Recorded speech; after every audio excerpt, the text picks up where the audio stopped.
reka nongere nkwifurize kugubwa neza uri hose mu bice bitandukanye by'isi ubasha kunyumva tanu kwa tanu. Reka nizere yuko amahoro y'Imana akomeje kubana nawe.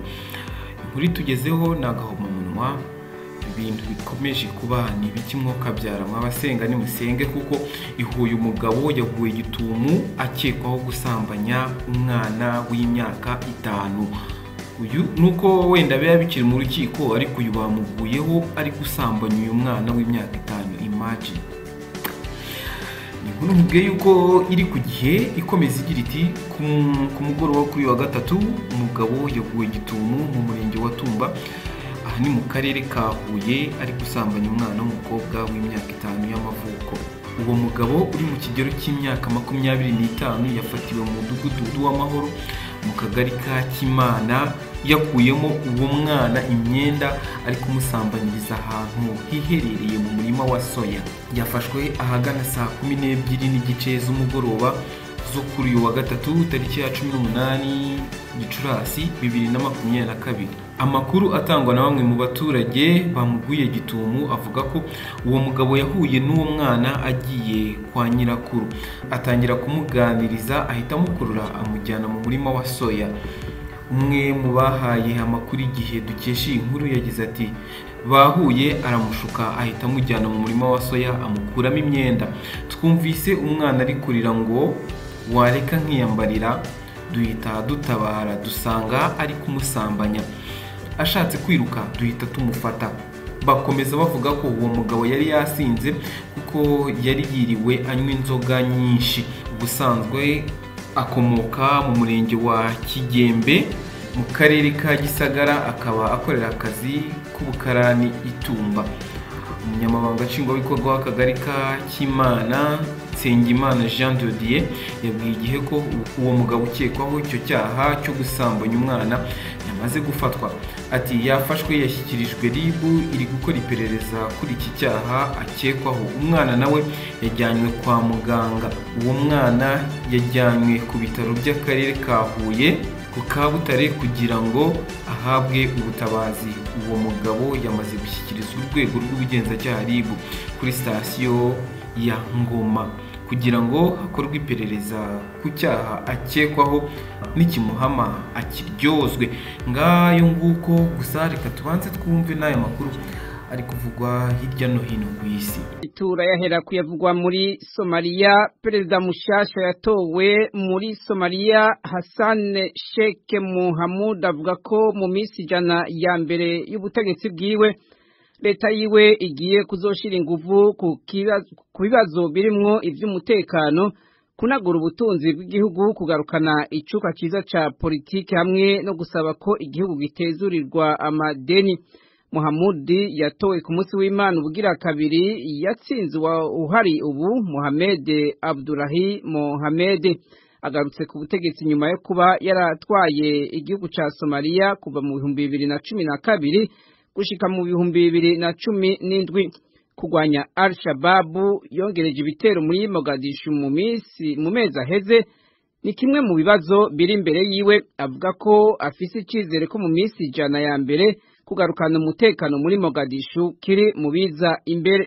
Mu kiganiro yahaye ijwi rya Amerika ejo ku munsi wa gatatu, Mohamud yarashimye ko inteko zidasanzwe za leta z'umwe za Amerika zigiye kuzosubira muri Somalia gufasha kugwanya uwo muhari w'iterabwoba. Mohamud yavuze ko vuba agiye kuzogena umushikiranganje wa mbere kandi ahinyanyure namwe mu mategeko azokemura ibibazo by'injyane z'ubutegetsi zama hagati ya perezida hamwe n'umushikiranganje wiwe wa mbere.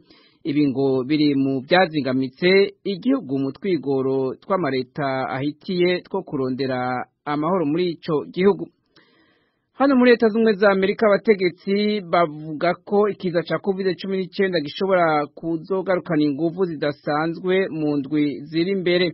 Bavuga kandi ko abantu bashobora kongera gusabwa kuzokwambara udufukamunwa mu gihe bari mu bibanza vyugaye. Iyongerekana ry'abandura COVID-19 hamwe n'abinjizwa mu bitaro byatumye igihugu gisubira mu mabwirizwa yo kwikingira yatanzwe n'ikigo ca Amerika kijejwe kugenzura no gukinga indwara zandukira CDC. umuyobozi w'ico kigo Dr. Rochelle Walensky yavuze ko abategetsi mu bice by'igihugu byongeye kubonekamwo umuvuduko w'abandura basabwe guhimiriza abo barongoye kwambara udufukamunwa, kwipimisha ndetse no kuja kwa muganga. Mu ndwi heze umutegetsi wo muri Perezidanse ya Amerika ajejwe gukurikirana ibya COVID-19 yaragabishije ko mu gihe c'imbeho kizoza Amerika ishobora kuzosubira mu bibazo by'abandura ku bwinshi mu gihe Kongere ya Amerika itokwemeza ayandi mafaranga y'incanco hamwe nayo kuzovura abantu.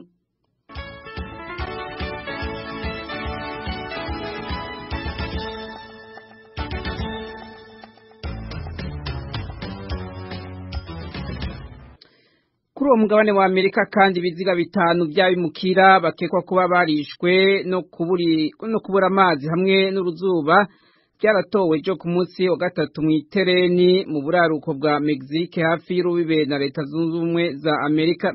Ikigo ca Amerika kijejwe abimukira cavuze ko abo bantu bagizwe na batatu bamuka muri Honduras, umwe yamuka muri Mexique hamwe n'uwundi atamenyekanye igihugu avamwo. Ibihumbi by'abimukira benshi bava mu bihugu byo muri Amerika yo hagati binjira muri Mexique buri mwaka bahunga ubukene hamwe n'ubwicanyi birangwa mu bihugu byabo.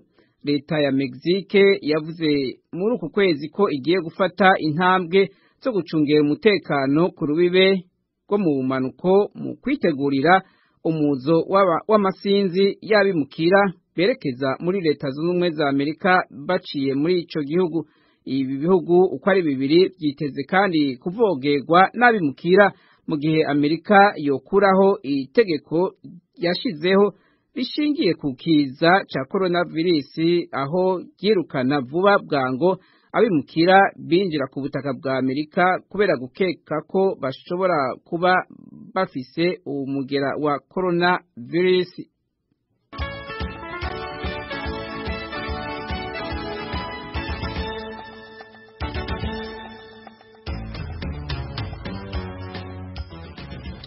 Nayo Uburusiya bwavuze ejo ku munsi wa gatatu ko bwugaye burundu ibiro by'ikimenyeshamakuru ca leta ya Canada CBC mu funyafunyo biri ku mugwa mukuru Moscow. Buvuga ko bubikoze mu kwihora ku ngingo nk'iyo yafashwe na Canada mu guhagarika nayo ikimenyeshamakuru cegukira leta y'Uburusiya radio televiziyo y'Uburusiya RT. Umushikiranganji wa mbere wa Canada Justin Trudeau yari yamirije iyo ngingo avuga ko guhagarika ikimenyeshamakuru gitanga amakuru y'imvaho ku bibera mu Burusiya bibangamira Perezida Vladimir Putin. Canada mu kwezi kwa gatatu yarahagaritse ikimenyeshamakuru cy'Uburusiya RT ivuga ko ibiganiro byacu atobihuriye nuko uwo mwuga ukorwa mu gihugu ca Canada. Televiziyo RT yarahagaritswe no mu bihugu bitari bike vya Buraya kuva aho gisirikare c'Uburusiya gitereye igihugu ca Ukraine. Yagirijwe gukwirakwiza amakuru yiswe ko ari aya propagande. Canada yamye idahengeshanya kwerekana ko ishigikiye cyane Ukraine mu ntambara n'Uburusiya kandi iri mu bihugu byakoze ibishoboka byose kugira Uburusiya bufatigwe ibihano. Uburusiya mu kwihora nabwo bwaciye buhana abategetsi baharugwa mu majana bo muri ico gihugu ca Canada. Abo bategetsi nabo barimwo abategetsi bakuru abashinga amateka muri leta ya Canada hamwe n'abamenyeshamakuru bo muri ico gihugu.